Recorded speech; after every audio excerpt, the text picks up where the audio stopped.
India times news मध्ये आपले स्वागत आहे। पाहूया शहरातल्या ठळक घडामोडी। 2 डिसेंबर रोजी होणाऱ्या अंबरनाथ नगरपालिका निवडणुकीअंतर्गत महाविकास आघाडीच्या माध्यमातून माजी नगरसेवक कबीर नरेश गायकवाड यांनी दिनांक 15 नोव्हेंबर 2025 रोजी आपल्या असंख्य कार्यकर्त्यांसह विशेषतः मोठ्या संख्येने लाभलेल्या माता भगिनींच्या विशेष उपस्थितीत तथा आग्रही मागणीने अंबरनाथ नगरपालिका पॅनेल क्रमांक 3 मधून नामांकन दाखल करताना मोठे शक्ती प्रदर्शन केले।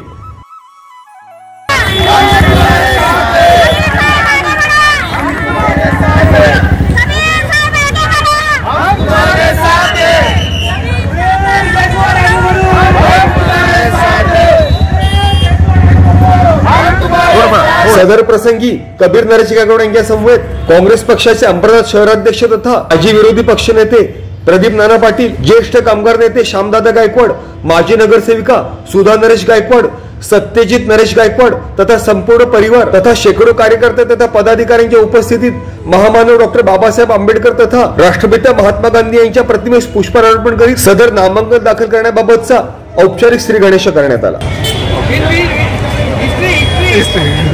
डॉक्टर बाबासाहेब आंबेडकरांचा जय हो। डॉक्टर बाबासाहेब आंबेडकरांचा जय हो।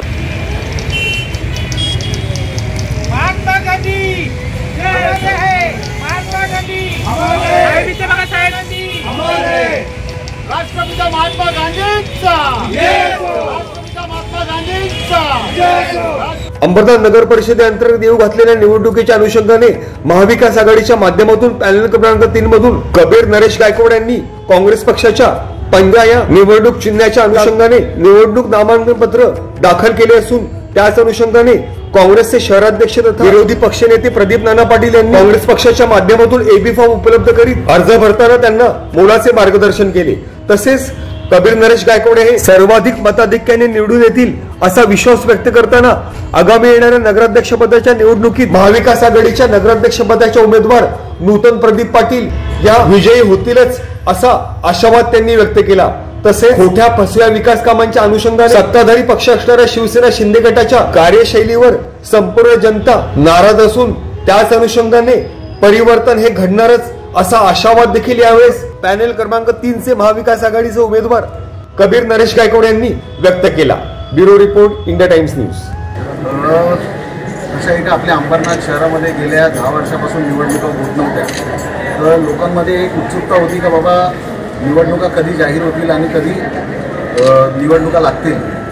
आणि ज्या वेळेला निवडणुका लागल्या आणि आमचा प्रभाग हा SC झाल्यानंतर लोकांमध्ये जी उत्सुकता होती का बाबा आम्हाला दुसरं कोण नको आहे, दादा तुम्हीच या इथून। तर शेवटी नरेशदादांच्या आशीर्वादाने, श्यामदादांच्या आशीर्वादाने, आईच्या आशीर्वादाने आणि आमचे सहभागी जेवढे पण मित्र पक्ष आहेत, जसं काँग्रेस झाले त्यांचे प्रदीप पाटील आणि आमचे आघाडीचे अजून घटक पक्ष आहेत, शरदचंद्र पवार साहेबांचा पक्षाचा मी एक कार्यकर्ता आहे। आणि मग सगळ्यांनी असं ठरवलं की बाबा आपल्या प्रभागाचा आपल्याला विकास करायचा आहे, तर एकमेकांचे हेवेदेवे विसरून आपण सगळ्यांनी एकत्रित आले पाहिजे आणि आम्ही तेच केलं आहे। आणि लोकांमुळं खरं तर लोकांचा एवढा हे होतं, प्रेम होतं माझ्यावरती का बाबा दादा आम्हाला दुसरं कोण नाही, आपण तुम्हीच हे करा। तर त्यांच्या आशीर्वादाने मी आज इथं माझं फॉर्म भरलेलं आहे आणि आता त्यांची इच्छा आहे तर मग सुरुवात तर चांगली झालेली आहे। मला वाटतं आहे का 3 तारखेला जे रिझल्ट होतील ते पण चांगलंच होईल अशी आशा करतो आणि तुमचा सगळ्यांचा आशीर्वाद असंच राहू दे माझ्यावर। जनतेसमोर तुम्ही कोणत्या मुद्द्यांवर जाणार आहे? तुमचा मुख्य मुद्दा कोणता असणार? बघा आता सगळ्यांना माहिती आहे का अंबरनाथमध्ये काय काम झालेत आणि काय काम नाही झाले। आम्हाला अंबरनाथ हा दहशतमुक्त करायचा आहे, आम्हाला कचरामुक्त करायचा आहे, आम्हाला लोकांची कामं झाली पाहिजेत, पाण्यापासून जे वंचित राहिलेले आहे आमचा प्रभाग। त्याच्यानंतर असे बरेचसे आहेत या अंबरनाथ शहरामध्ये एवढी मोठी MIDC असूनसुद्धा आमच्या प्रभागातले जे पोरं आहेत त्यांना अजूनपर्यंत कुठं कामं वगैरे नाही, जॉब नाही आहेत, आमची पोरं मुंबईला जातात। मग एवढं सगळं असून पण आपल्या प्रभागामधली जी आपली तळागाळातली जी पोरं आहेत ती वंचित का राहतात? मग त्यांच्यासाठी काहीतरी करायचं आहे आणि आज वेळ आलेली आहे तर आम्ही आमच्या लोकांसाठी काहीतरी करून दाखवण्याचं, तर ते आम्ही निश्चितपणे ते करू। आज आमचे भारतीय राष्ट्रीय काँग्रेसचा आम्हाला वरिष्ठ प्रदेशाध्यक्षाच्या आदेशाप्रमाणे माननीय हर्षवर्धन सतपाल साहेब आज आम्ही कबीर नरेश गायकवाड यांचा फॉर्म भरलेला आहे आणि तो काँग्रेसमधून भरलेला आहे। वार्ड क्रमांक 3 करता अ मधून तर तो बिन उमेदवार आहे आणि त्याच्यात किती उत्साह आहे का मी केव्हा लवकर फॉर्म भरतो आणि केव्हा विजयी घोषित होतो. आणि कमीत कमी हा जो उमेदवार आहे आमचा सर्वात जास्त अंतरामध्ये सर्वात जास्त मताने येणारा उमेदवार आहे. आमचा कलातून आलेला उमेदवार आहे. हा लोकांनी उभा केलेला, पक्षाने फक्त फॉर्म दिलेला आहे. हा जनतेचा आवाज म्हणून त्याला तो आम्ही स्वीकारलेला आहे उमेदवार आणि त्याचा पहिला फॉर्म द्यायचा, कारण की आम्हाला हिस्ट्री करायची आहे, अंबरनाथमध्ये इतिहास करायचा आहे आणि त्याला सुरुवात झालेली आहे पहिल्या फॉर्मपासून. दादा, आगामी येणाऱ्या नगरपालिका निवडणुकीच्या अनुषंगाने कालच बऱ्याच ठिकाणी पक्षप्रवेश इतर पक्षात प्रवेश झालेले आहेत, तर या बाबतीत आपण त्याकडे कसं बघताय? कसं आहे, हा नगर परिषदेची इलेक्शन आहे. प्रत्येकाला आशा असते का मी कुठेतरी उभं राहावं.